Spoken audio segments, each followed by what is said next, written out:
আসসালামু আলাইকুম। আমার দেশের ও প্রবাসের ভাই বোনেরা কেমন আছেন? আশা করছি আল্লাহর রহমতে ভালোই আছেন, আমরাও ভালো আছি। তো আজ আমি মুরগির মাংস আলু দিয়ে রান্না করব। এই যে মুরগির মাংস আমি কেটে বেছে নিয়েছি, আলু দিয়ে রান্না করবো। আলুটাও আমি খোসা ছাড়িয়ে নিয়েছি। তো প্রথমে আমি আলুটাকে হলুদ লবণ দিয়ে আঁচিয়ে নিব। আলুটা আমি হলুদ লবণ দিয়ে আঁচিয়ে নিচ্ছি। রান্নার মূল পর্বে চলে এসেছি। কড়াই তেল দিয়ে নিচ্ছি,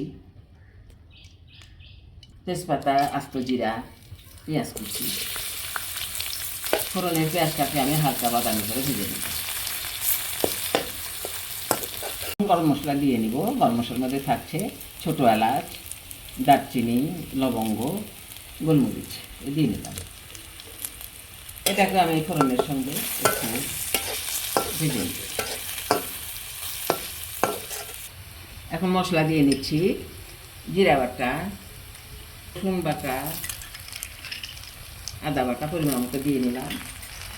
মরিচ গুঁড়া, ধনিয়া গুঁড়া, হলুদ গুঁড়া, স্বাদ মতো লবণ।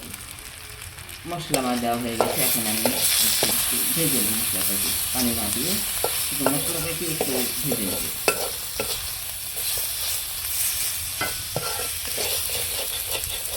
এখন আমি সামান্য পানি দিই। এখন মশলাটাকে পুনরায় মশলাটাকে আমি আবারও কষিয়ে নেব।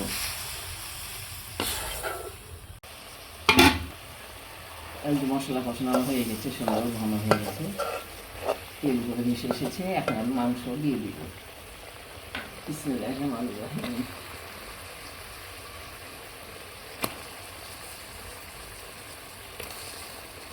নিলাম। এখন কষানো মশলার মধ্যে কষিয়ে নেব।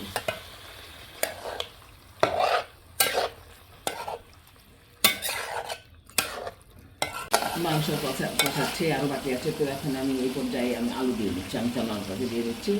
আলুটাকে মাংসের সঙ্গে কষিয়ে নেব। মাংস এবং আলু সব কষানো হয়ে গেছে, একেবারে শুকিয়ে গেছে।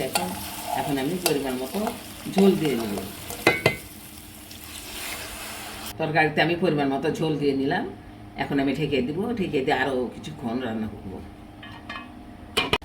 তরকারিটা আমার রান্না হয়ে গেছে, সব কিছু ওকে।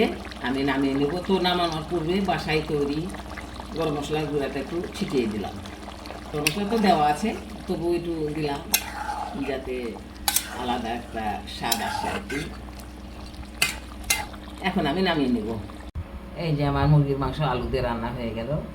তো আমার রান্নাতে যদি ত্রুটি পেয়ে থাকেন আপনারা, তো কমেন্টে জানাবেন, আমি অবশ্যই উত্তর দেব।